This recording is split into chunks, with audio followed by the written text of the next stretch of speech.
तर इकडे अलरवाड गाव आहे आणि ह्याच्या खाली त्यांनी आहे म्हणायला लागलेत. तर इकडे आम्ही बघूया. आणि इकडं आम्हाला हो तर बघू शकता कसं घोणस येऊन बसलेला आहे. तर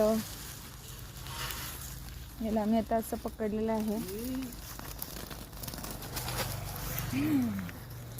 तर ह्यानी साप जेव्हा इथं काम करत होते तेव्हा त्यांना दिसला. तर हा घोणस आहे, विषारी साप. आणि कसं ठिकाण आहे बघू शकता तुम्ही, पूर्ण झाडी वगैरे आहे. तर अशा ठिकाणी साप असतात आणि पूर्ण आयुष्यसुद्धा काढतात. हा असा मोठा असंच तर झाला नाही आणि छोटा होता, त्याच्यानंतरच मोठा झालेला आहे. आणि इकडे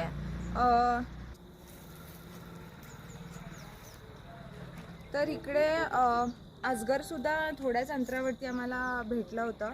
तर सकाळची वेळ आहे, खूप थंडीसुद्धा आहे बेळगावमध्ये. आणि अशा ठिकाणी सकाळच्या वेळेला साप आलं आहे असं तर म्हणजे ऊन शेकायला वगैरे येतं आहे. आणि इकडे येऊन बसलेला हा साप. तर पूर्ण तुम्ही एरिया पण बघू शकता. आणि इथं ह्यांचं घर आहे आणि इथं त्यांनी हे पूर्ण अशी शेती वगैरे आहे. म्हणजे काम करत होते त्यांनी, काहीतरी कचरा काढत होते आणि तेव्हा त्यांना हा साप दिसला. तर तुम्ही बघू शकता अशा ठिकाणी साप येतात ऊन शेकायला. हे जर कोल्ड ब्लड असतं तर मग आता ह्या वेळेला तो ऊन शेकायला आलेला आहे. आणि कामं करताना सुद्धा तुम्ही थोडंसं लक्ष देऊन काम केलं तर खूप बरं आहे. धन्यवाद. व्हिडिओ कसा वाटला नक्की सांगा.